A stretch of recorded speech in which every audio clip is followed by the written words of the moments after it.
Pemirsa, salah satu keluarga pasien di Medan, Sumatera Utara mempertanyakan keputusan salah satu rumah sakit yang menetapkan kerabatnya meninggal karena terpapar COVID-19. Wartawan yang hendak meliput terlibat kericuhan dengan perawat.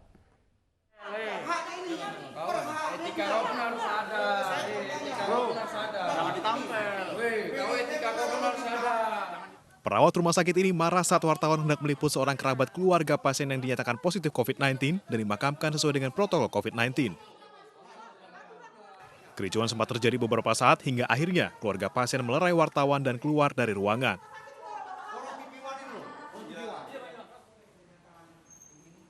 Pihak keluarga mempertanyakan keputusan rumah sakit dan alasan diharuskan membayar biaya perawatan sebesar 7 juta rupiah. Keluarga meyakini kerabat mereka meninggal bukan karena terpapar corona. Dibilangnya pembengkakan jantung. Terus itulah jadi kami bawa dia ke Madani. Ini adalah hasil-hasilnya dari Madani. Itulah itu. Jadi udah seminggu lah di Madani. Datang dia bilang, udah sehat aku. Hingga kini belum ada keterangan dari Rumah Sakit Elizabeth Medan terkait dengan tuduhan keluarga ini. Pihak rumah sakit hanya memastikan pasien ini merupakan suspek COVID-19 berdasarkan pemeriksaan dan keluhan pasien meski hasil swab belum keluar.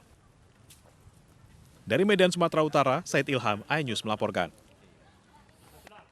Pemirsa, jumlah kasus COVID-19 di Indonesia melewati jumlah kasus di negara yang pertama kali melaporkan penyakit tersebut, yaitu Cina. Indonesia berada di peringkat 24 dunia dengan pasien COVID-19 terbanyak, sementara Cina berada di peringkat 26 dunia.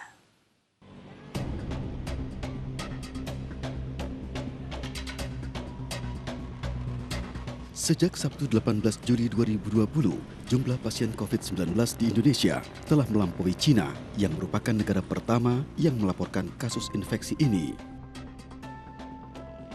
Berdasarkan situs World Do Matters, hari ini pun posisi Indonesia masih berada di atas Cina.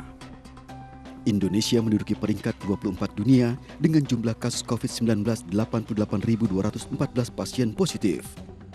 Sementara Cina berada di peringkat 26 dengan jumlah kasus 83.682 pasien positif. Sementara peringkat pertama kasus COVID-19 terbanyak di dunia diduduki oleh Amerika Serikat, kemudian disusul Brazil dan India. Juru bicara penanganan COVID-19 Ahmad Yuryanto membandingkan Indonesia dengan negara asal virus corona tidak relevan. Sebab corona menyebar melalui kontak antar manusia. Untuk itu, masyarakat Indonesia diminta lebih disiplin mematuhi protokol kesehatan dengan menjaga jarak fisik, menggunakan masker, dan rajin mencuci tangan. Sementara itu, epidemiolog Diki Budiman menyebut jumlah pengujian COVID-19 di Indonesia jauh tertinggal dari Cina. Hal ini menandakan kasus COVID-19 di tanah air bisa jadi jauh lebih tinggi dari Cina. Tim Liputan iNews melaporkan. 2 kapal asing pencuri ikan ditenggelamkan di perairan Belawan, Sumatera Utara. Penenggelaman kapal untuk memberikan efek jerah. Tidak bisa merapat lebih dekat karena 2 kapal asing berbendera Malaysia ini ditenggelamkan oleh Kejaksaan Negeri Belawan. Penenggelaman dengan cara dirusak dan dibakar terlebih dahulu di kawasan Bui 1, perairan Belawan, Sumatera Utara. Kapal nelayan pelaku illegal fishing ini ditangkap oleh TNI AL dan PSDKP Belawan pada Februari 2020 lalu. Penenggelaman ditempuh setelah putusan hukum keluar dari bagian kapal tidak lagi dapat dimanfaatkan. 2 bulan kita sudah bisa lakukan eksekusi. Eksekusi dalam pengertian eksekusi terhadap barang buktinya. Ini yang dimulai dari kemarin di Cincang. Kemudian habis dari Cincang, kemudian kita bakar hari ini sampai dengan tenggelam. Artinya bahwa ketentuan undang-undang mengharuskan bahwa pemusnahan barang bukti itu barang itu tidak bisa dipakai lagi. Seorang nasabah penipuan investasi histeris saat akan menjalani pemeriksaan di Polda Metro Jaya. Total korban investasi sebanyak 250 orang dengan kerugian mencapai 160 miliar rupiah. Pak, tolong kami Pak, kami ini dari jauh Pak. Uang kami habis Pak di perusahaan Vikasa Pak. Selama ini uang kami sudah habis Pak di perusahaan Vikasa Pak. Pak, tolong kami Pak. Tolong laporkan Pak ke Jawi Pak. Seorang korban kasus investasi histeris saat mendatangi Polda Metro Jaya. Ia menangis dan berteriak saat wartawan tengah mewawancarai perwakilan pengacara korban. Berdasarkan pengakuan korban, ia telah menginvestasikan uangnya ke produk investasi grup Vikasa hingga mencapai 1,5 miliar rupiah. Awalnya korban tergiur karena diiming-imingi bunga yang cukup besar. Namun setelah 1 tahun tidak kunjung mendapatkan keuntungan yang dijanjikan. Kuasa hukum yang datang mewakili 250 nasabah dengan total kerugian 160 miliar rupiah. Nasabah daripada 250 orang, yaitu korban investasi dari perusahaan grup Vikasa. Kehadiran kami di sini untuk menyerahkan bukti-bukti guna dipergunakan oleh penyidik. Saat ini sekarang lagi proses di penyidikan. Demikian. Totalnya sendiri yang mengalami kerugian berapa, Pak? Kalau total kerugian kurang lebih. Polisi menetapkan ayah tiri Aulia, anak berusia 5 tahun yang tewas dalam tandon air di Bandung, Jawa Barat sebagai tersangka. Tersangka mengaku membunuh anak tirinya dalam kondisi mabuk karena kesal setelah korban berkata kasar.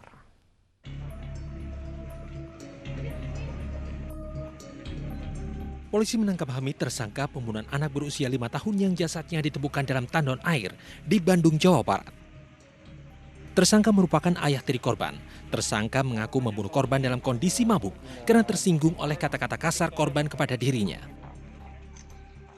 Tersangka kemudian tega menenggelamkan korban ke dalam tandon air. Artinya ada kemungkinan unsur kesengajaan.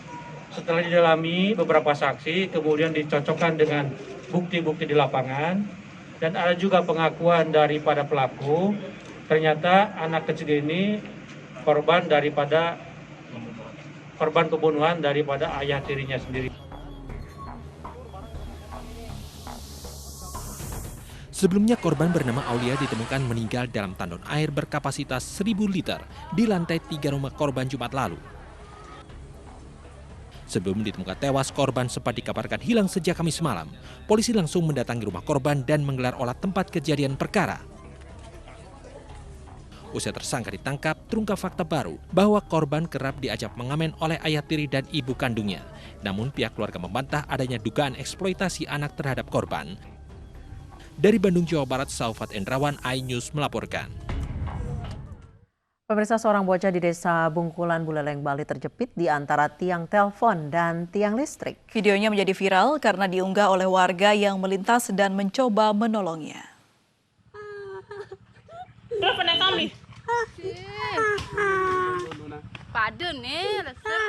Seorang bocah menangis karena kepalanya terjepit di antara tiang telepon dan tiang listrik.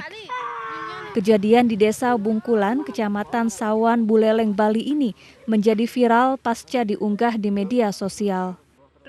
Bocah 8 tahun ini bernama Dewa Gede Satria.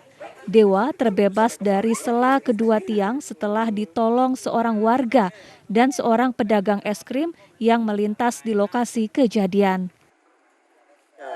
Enggak, itu pertama kali katanya. Oh, pertama kali.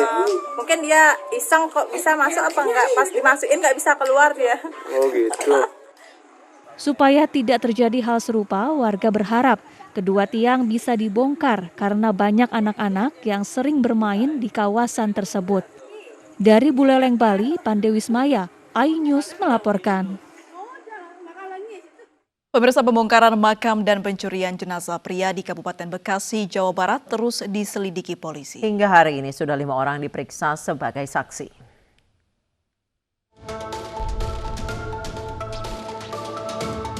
Aparat Polsek Cikarang Utara bersama Polres Metro Bekasi belum dapat menguak misteri pembongkaran dan pencurian jenazah di tempat pemakaman umum Karangbahagia, Kabupaten Bekasi, Jawa Barat. Sejumlah barang bukti ditemukan, diantaranya balok penahan jenazah, tali kain kafan, rambut, dan potongan tulang milik jenazah yang dicuri. Hingga saat ini sudah 5 orang yang diperiksa sebagai saksi. Kami belum bisa menyimpulkan dikarenakan masih mengumpulkan beberapa saksi. Untuk sementara kita sudah memeriksa daripada orang tua jenazah almarhum. Kemudian dari tim penggali kubur berikut menjaga makam serta dari perangkat desa. Sebelumnya, 1 jenazah di TPU Karangbahagia diketahui telah dicuri. Warga mengaku kejadian serupa nyaris terjadi di TPU yang letaknya berdekatan. Namun, terduga pelaku hanya menggali makam dan tidak mengambil jenazah di dalamnya. Dari Kabupaten Bekasi, Jawa Barat, Didi Junaidi, iNews melaporkan. Menteri Pertahanan Prabowo Subianto menyampaikan akan membeli alutsista dan perlengkapan terbaik bagi TNI Angkatan Udara untuk menjaga kedaulatan bangsa. Hal ini disampaikan Menteri Pertahanan saat memberikan pembekalan Karbol Akademi Angkatan Udara pada 12 Juni 2020 lalu.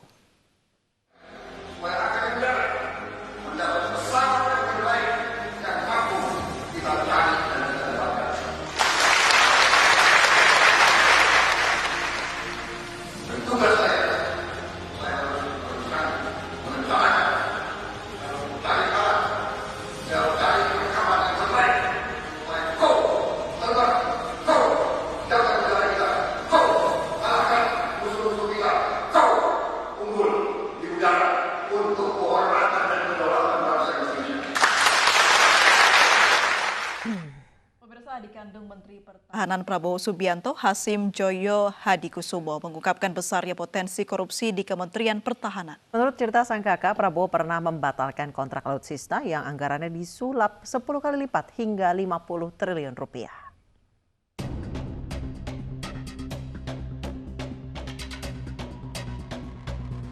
Adik kandung Menteri Pertahanan Prabowo Subianto, Hasim Joyo Hadikusumo, mengungkapkan besarnya potensi korupsi di Kementerian Pertahanan. Informasi ini ia dapatkan dari sang kakak yang mengaku pernah membatalkan kontrak-kontrak alutsista senilai 50 triliun rupiah.